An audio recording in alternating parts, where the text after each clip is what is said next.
भोपाल की वह ठंडी रात, सभी लोग अपने अपने घरों में गहरी नींद में थे। तभी रात के करीब 12 बजे अचानक कुछ लोग अपनी नींद से जाग जाते हैं। सभी लोगों को आंखों में जलन और सांस लेने में तकलीफ होती है। बीतते समय के साथ हालात बद से बदतर हो जाती है। लोगों की खास खास कर जान चली जाती है। कई लोगों की तो नींद में ही मौत हो जाती है। सड़कों पर जिस तरफ नजर जाए वहां जानवरों का शव दिखाई देता है। रातों रात इस दर्दनाक हादसे में करीब 1000 लोग और कितने ही पशु पक्षियों ने अपनी जान गंवा दी थी। यहाँ सबसे बड़ा सवाल यह है कि आखिर एक रात में ऐसा क्या हुआ जिसे हजारों बच्चे अनाथ हो गए। बुजुर्गों का सहारा उनसे छिन गया। आने वाले बच्चे विकलांग पैदा होने लगे। पूरे के पूरे परिवार का नींद में ही देहांत हो गया। आखिर इतने मासूमों के मौत का जिम्मेदार कौन था?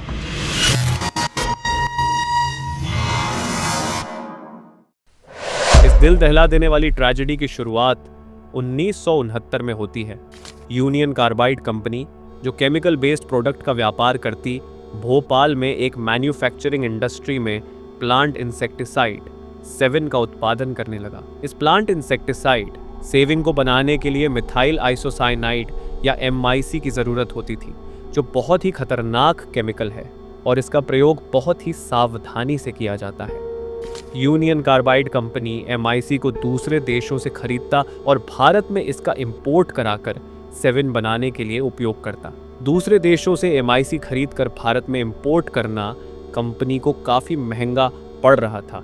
इसीलिए यूनियन कार्बाइड ने भारत में ही MIC का निर्माण करने के लिए काउंसिल को एक लेटर लिखा।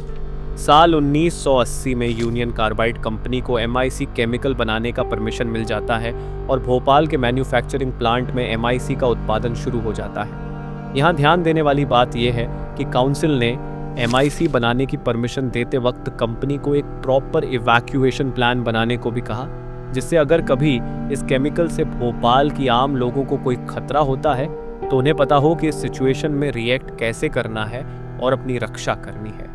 समय बीतता गया और यूनियन कार्बाइड कंपनी के मार्केट में कई कंपेटिटर आ गए, जो प्लांट इंसेक्टिसाइड जैसे प्रोडक्ट सेविन से कहीं कम दाम में बेचने लगे, जिससे यूनियन कार्बाइड कंपनी को सेविन का दाम गिराना पड़ा। यहाँ हम समझते हैं कि यूनियन कार्बाइड कंपनी ने ये किया कैसे। दरअसल यूनियन कार्बाइड कंपनी ने पैसा बचाने के लिए कॉस्ट कटिंग का सहारा लिया।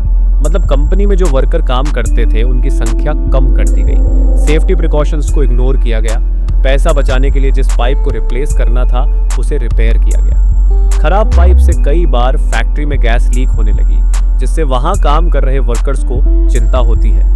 लेकिन इतना कुछ होने के बाद भी भोपाल के लोगों को इसके बारे में कोई भी जानकारी नहीं दी गई। यहाँ तक कि वहाँ काम कर रहे वर्कर्स को भी फैक्ट्री में बनने वाले खतरनाक केमिकल के बारे में कुछ भी नहीं बताया गया। भोपाल के मैन्युफैक्चरिंग प्लांट में MIC को लिक्विड फॉर्म में बनाया जा रहा था। बनाए गए MIC को जमीन के नीचे 3 टैंक E610, E611, E619 में स्टोर किया जाता था। सुरक्षा की दृष्टि से टैंक E610 और E611 को 60% तक ही भरना था और टैंक E619 को खाली छोड़ना था। जो MIC इन टैंकरों में भरा जा रहा था वह इतने खतरनाक थे कि अगर वह पानी के संपर्क में आते तो रिएक्शन होता, जिससे कई खतरनाक गैस निकलती जो जानलेवा थी। इसी से आप अंदाज़ा लगा सकते हैं कि MIC कितने खतरनाक केमिकल थी। सभी टैंकरों में 2 पाइप लगाए गए थे। पहले पाइप से टैंकरों में नाइट्रोजन डालकर उसके प्रेशर को नियंत्रण किया जाता और दूसरे पाइप से MIC की वजह से टैंकरों में जो गैस उत्पन्न हुई है उसे बाहर निकाला जाता। इन पाइप्स को साफ करने के लिए वर्कर्स की शिफ्ट बटी हुई थी। इतनी प्रिकॉशन होने के बाद भी उस रात 2 टैंकरों को 60% से ज़्यादा भरा गया और तीसरे टैंकर में भी लिक्विड MIC को स्टोर किया गया।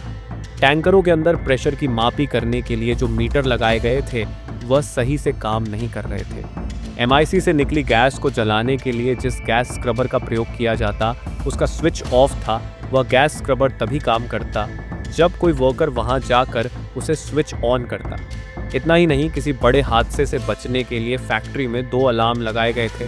पहला तो वहां काम कर रहे वर्कर्स के लिए और दूसरा जो पहले के मुकाबले ज़्यादा आवाज़ उत्पन्न करता, जिससे फैक्ट्री के आसपास रहने वाले लोगों को किसी खतरे से आगाह किया जाता, उसे भी बंद कर रखा था। 2 दिसंबर 1984 भोपाल के लोगों के लिए एक आम रात थी। फैक्ट्री में रात 9 बजे के करीब वर्कर्स ने शिफ्ट चेंज की। सभी वर्कर्स अपने अपने काम में जुट गए। उन्होंने एमआईसी टैंकरों के पाइप को साफ करने के लिए उसमें पानी डाला, लेकिन यहाँ पर उन्हें एक अजीब चीज़ दिखाई दी। जो पानी वह पाइप को साफ करने के लिए डाल रहे थे, वह दूसरी ओर से बाहर नहीं आ रहा था। ये देखकर वर्कर्स ने इसकी जानकारी अपने सुपरवाइज़र को दी।